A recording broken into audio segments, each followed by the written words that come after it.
ఇది మర్చిపోవడం వల్లే ప్రారంభమవుతుంది. మనలో అనేక రకాలైన జాడ్యాలు.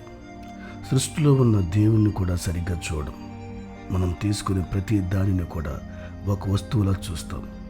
కానీ మనం పొందుతున్న దానిలో ఉన్న భావాన్ని, లోతును మనము అర్థం చేసుకోం. జన్మనిచ్చిన అమ్మను కూడా అవసరంగానే చూస్తాం. గురువును కూడా, స్నేహితుని కూడా, ఇలా ప్రతి దానిలో మన అవసరాన్ని చూస్తాం.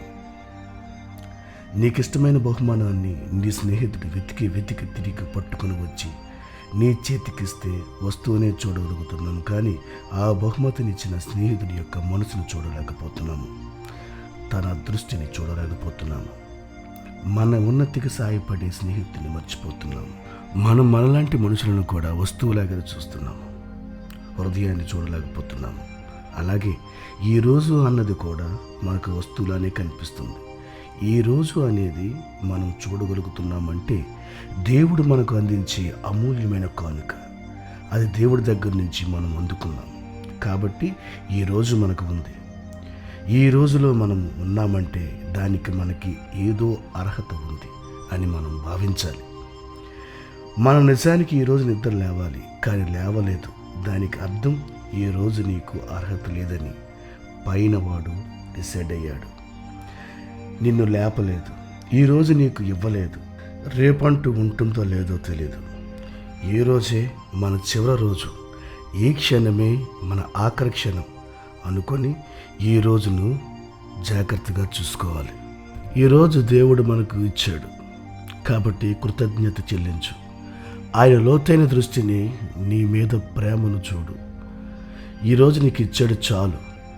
ధనం ఇవ్వలేదని, మరేదో కావాలని, అది ఇవ్వలేదని బాధపడకు.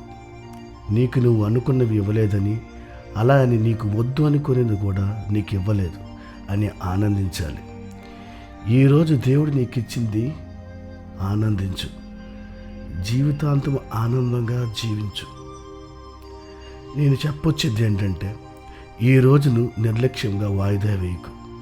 మనం నిజంగా అనుభవించగలిగేది ఏకైక క్షణం, ప్రస్తుతం అని తత్వశాస్త్రజ్ఞులు చెప్తున్నారు. రేపు అనేది హామీ లేదు.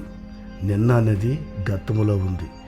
ఇప్పుడు అనే దానిపై దృష్టి పెట్టడం ద్వారా మన అనుభవాలను మరింత జాగ్రత్తగా చూసుకోవచ్చు మరియు గొప్ప ఉద్దేశంతో జీవించవచ్చు.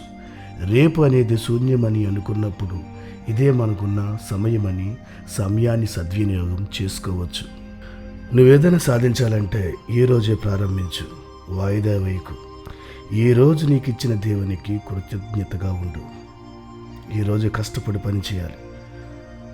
ఒకవేళ రేపంటూ ఉంటుందో లేదో ఎవరికి తెలియదు. ఏమీ లేదని ఈరోజు బాధపడే కంటే నిన్నటి రోజు ఎంతో కొంత కష్టపడి పని చేయడం వల్ల మనం ఎంతో కొంత సాధించవచ్చు. చేమ వేసవి అంతా కష్టపడి ఆహారాన్ని సేకరిస్తుంది. గొల్లబామ ఏమీ పట్టించుకోకుండా పాడుతూ నృత్యం చేస్తుంది. శీతాకాలం వచ్చినప్పుడు చీమకు ఆహారం పుష్కలంగా ఉంటుంది, కానీ గొల్లబామ ఆకలితో చనిపోతుంది. ఈరోజు నీవు జీవించు. రేపంటూ నీకు ఉంటే నేను గురించి బాధపడకుండా జీవించు.